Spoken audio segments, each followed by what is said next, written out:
Good morning students. पिछले class थी हमने, उसमें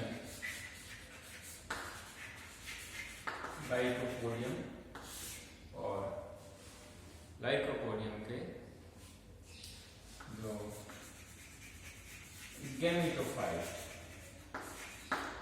या युग्मकोद्भिद अवस्था होती है उसके बारे में पढ़ रहे थे, जिसमें हमने देखा था कि जो गैमेटोफाइट होता है या युग्मकोद्भिद अवस्था, उसमें यहाँ पर लाइकोपोडियम में 3 तरह के गैमेटोफाइट्स प्रेजेंट होते हैं, अलग अलग तरह के। Lycopodium cernuum type and clavatum type and Lycopodium phlegma। तो अलग अलग तरह की संरचना हमने देखी थी। लाइकोपोडियम सरनम जो होती है उसमें इस तरह से, और एक त्रिभुजाकार, और ये इसका कॉर्टेक्स, कॉर्टिकल रीजन, राइजॉइड्स, और बीच में फोटोसिंथेटिक रीजन और स्टोरेज रीजन, और ऊपर ये लोब्स होती हैं, इनमें एंथीडिया एंड आर्चिगोनिया, जो male and female reproductive organs होते हैं, उनका विकास होता। और इस जो सरनम था ये ऑटोट्रॉफिक था, और जल्दी से ही इसमें जर्मिनेशन होकर के और एक ही सीजन में 3-4 महीने में इसकी आर्चिगोनिया का डेवलपमेंट हो जाता है और ये जीवित रहता है। दूसरा हमने जो लाइकोपोडियम क्लेवेटम पढ़ा था, उसमें हमने देखा इसकी जो शेप होती है, कैरेट शेप होती है, लट्टू जैसी होती है, कॉनिकल संरचना इसमें पाई जाती है। इस तरह से कॉनिकल संरचना, कोन जैसा, और इसके ऊपरी पोर्शन में यहाँ पर जो फर्टाइल रीजन है, यहाँ पर रिप्रोडक्टिव ऑर्गन्स, और बीच में इस तरह से कॉर्टिकल रीजन, और कॉर्टिकल के रीजन के बाद इसमें जो कॉर्टेक्स था 2 भागों में। नंबर 1 अपन का माइक्रोराइजल एरिया था यहाँ पर, और इसी में इस तरह से सेकंड जो था अपना पेलिसेड टिश्यू, और सबसे सेंटर में जो एरिया था वो स्टोरेज रीजन था, जहां पर भोजन संचित रहता है। ऊपर का जो एरिया है यहाँ ये होता है फर्टाइल रीजन, और यहाँ पर इसमें एंथीडिया एंड आर्चिगोनिया का डेवलपमेंट हुआ। इसी तरह से थर्ड जो स्टेज थी, इस तरह से अनियमित आकृति वाला, और यहाँ से ब्रांचें निकल जाती हैं, तो ये इस तरह का था, जो एपिफिटिक स्पीसीज अधिपादपीय जाति लाइकोपोडियम फ्लैगमारिया, जो दूसरे पौधों पर उगती है, एपिफाइट के रूप में पाई जाती है, उसमें इस तरह का पाया जाता है। तो यहाँ पर हमने देखा था कि यहाँ पर लाइकोपोडियम में जो गैमेटोफाइट होता है वो 3 तरह का पाया जाता है। Lycopodium cernuum type, clavatum type and phlegmaria type, और ये ऑटोट्रॉफिक भी होता है एंड सिम्बायोटिक और एंड सेफ्रोफाइट भी होता है। ऑटोट्रॉफिक सिर्फ एक ही जो सरनम टाइप है उसी में होता है, बाकी ये दोनों सेफ्रोफाइट हैं, जिनमें माइक्रोराइजल का सिम्बायोसिस होता है, और इससे ये जो फूड है जमीन के अंदर या सबस्ट्रेटम, वहां से ये एब्जॉर्ब करते हैं। तो यहाँ पर मुख्य जो चीज है ध्यान देने वाली बात, कौन सी जो गैमेटोफाइट है वो ऑटोट्रॉफिक होता है, ये पूछा जा सकता है। इसकी 3 टाइप्स पूछी जा सकती हैं, और इनका लाइफ कितने समय का रहता है, जर्मिनेशन में कितना टाइम लगता है? तो लाइकोपोडियम सैंडम में जल्दी से ही यहाँ पर ये स्पोर के बाद गैमेटोफाइट का निर्माण हो जाता है, जबकि जो क्लेवेटम है फ्लेगमाइट में कई साल 3 से 8 साल भी लग सकती है, उनकी ग्रोथ होती है वो काफी धीमी। अब इसी में आगे की हम बात करें तो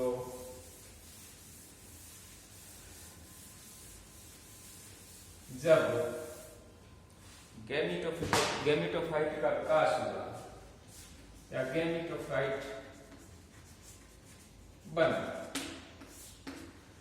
इस गैमेटोफाइट पर आगे हम जानते हैं कि ये जो लाइकोपोडियम है वो मोनोसियस है, मीन्स उभयलिंगास, मीन्स एक ही गैमेटोफाइट पर दोनों रिप्रोडक्टिव ऑर्गेन्स एंथीडियम एंड आर्चिगोनियम, इन दोनों का विकास होगा। मीन्स एक ही गैमेटोफाइट पर होगा, यहाँ पर मेल और फीमेल गैमेटोफाइट अलग नहीं होगा, क्योंकि हमने पढ़ा था कि यहाँ पर जो स्पोर्स बनते हैं वो होमोस्पोरस, कैसा खोला है? होमोस्पोरस।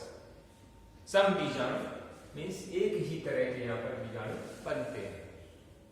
मेगास्पोर और माइक्रोस्पोर इस तरह की कंडीशंस यानी हेट्रोस्पोर यहाँ पर नहीं पाई जाती, होमोस्पोरी पाई जाती है। इसीलिए जो स्पोर्स बनते हैं और स्पोर के बाद गैमेटोफाइट बनेगा और इसी एक ही गैमेटोफाइट पर दोनों male and female reproductive organs का निर्माण होगा। यहाँ पर प्रोट्रेंडस कंडीशंस भी यहाँ पर पाई जाती है। पुंपूर्वता मीन्स जो पुंधानी होती है उसका डेवलपमेंट पहले होता है और स्त्रीधानी मीन्स आस्ट्रिगोनिया का जो डेवलपमेंट होता है वो बाद में होता है। लेकिन फिर हमने देखा था कि पुंधानी वो सेंटर में होती है और स्त्रीधानी होती है वो पार्श्व में होती है। किसी चीज पर एक साइड में पुंधानी कंपेनेटम में और एक तरफ स्त्रीधानी, ऐसा भी हो सकता है। तो ये सारी चीजें डिपेंड करती हैं स्पीशीज। जब यहाँ पर एंथीडियम बनेगी तो सबसे पहले एक सेल एंथीडियम इनिशियल के रूप में काम करती है और इस कोशिका में विभाजन होकर के बाहर की ओर जैकेट इनिशियल और अंदर एंड्रोगोनियल इनिशियल। ठीक है। अब जो जैकेट सेल्स या कवर सेल्स होती है ऊपर, उसमें दो विभाजन होंगे इस तरह से एक दूसरे के रेक्टेंगल पर 90 डिग्री, और इस तरह से ये चार इस तरह जैसे इनिशियल एंड्रोगोनियल इनिशियल। जैकेट सेल्स में एंटीक्लाइन डिवीजन होंगे और इससे इस तरह से एक सेल थिक वाली जैकेट का निर्माण। एंड्रोगोनियल सेल्स में इससे सेल्स में इरेगुलर डिवीजन होंगे और यहां से इसमें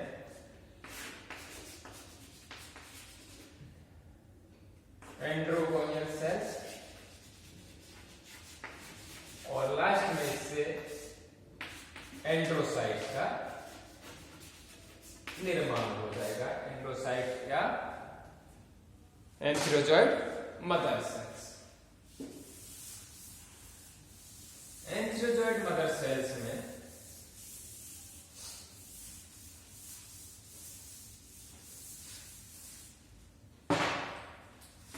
एंट्रोसाइट या एंथ्रोजॉइड मदर्स,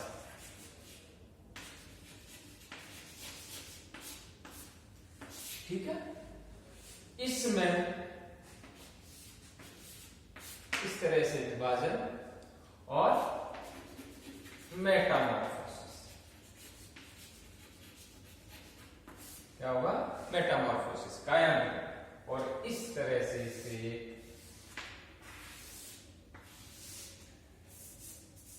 एंथ्रोजॉइड का निर्माण हो जाएगा, और इसकी जो एंटीरियर एंड है उस पर दो डिप्लेस यानी चिकनी भित्ति वाली फ्लैजिला का डेवलपमेंट हो जाए। जब इसमें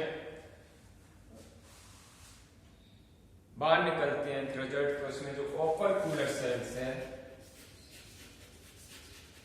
ओपर्कुलर सेल वो रप्चर हो जाती है, फट जाती है, और एंथ्रोजॉइड या इसको प्राच्छद कोशिका भी कहते हैं, और उसके द्वारा ये एंथ्रोजॉइड बाहर जो मोटाइल होते हैं, और दो फ्लैजिला इसमें पाए जाते हैं।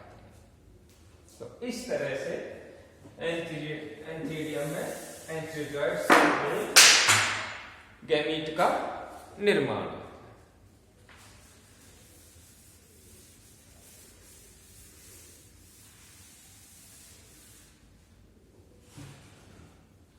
आर्चिगोनिया में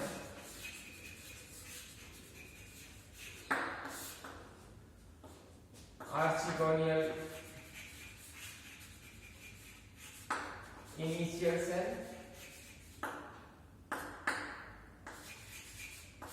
और इसमें बाहर की तरफ कवर सेल और सेंटर की तरफ एक सेंट्रल सेल का निर्माण, ठीक है। ऊपर वाली जो सेल है इसमें दो विभाजन इस तरह से होंगे, और इस तरह से इससे ये चार उदग्र, इस तरह से चार उदग्र सेल्स की नेक का निर्माण होगा।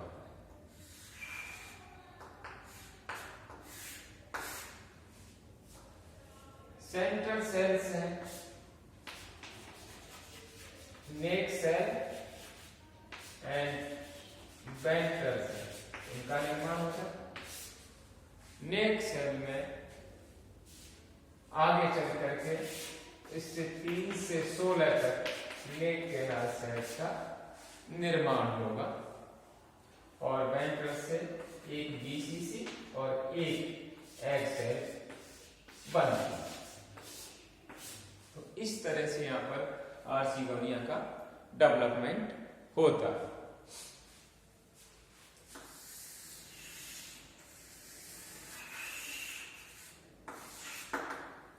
एग सेल, वेंट्रल और 3 से 16 यहां पर नेक कैनाल सेल्स पाई जाती है। जब ये मैच्योर हो जाएगी आर्चिगोनिया, तो यहाँ पर ये म्यूसिलेज नेक कैनाल सेल्स ये विघटित हो जाती है, और ये म्यूसिलेज का सीक्रेशन करती है, और इसकी वजह से ये एब्जॉर्ब करेगी पानी, और इसमें प्रेशर डेवलप होगा, और यहाँ से ये फिर ये फट जाती है, और सिट्रिक एसिड का यहाँ पर सीक्रेशन होगा, और इसके कारण जो एंथ्रोजॉइड्स हैं वो अट्रैक्ट होंगे। अट्रैक्ट मींस कीमोटैक्टिक मूवमेंट यहां पर पाया जाता है, और इसी के कारण एंथ्रोजॉइड जो मोटाइल है वो एग सेल तक पहुंच जाएगा और इसमें फर्टिलाइजेशन हो जाएगा और उसके बाद जाइगोट का जाइगोट या युग्मनज का फॉर्मेशन हो जाएगा। तो आगे किस तरह से इसमें जाइगोट, किस तरह से फर्टिलाइजेशन और जाइगोट में विभाजन होकर के किस तरह से प्रोटोफॉर्म अवस्था और प्रोटोफॉर्म से नए स्पोरोफाइट का डेवलपमेंट होगा, ये नेक्स्ट अपन जो क्लास उसमें डिस्कस करेंगे। Thank you.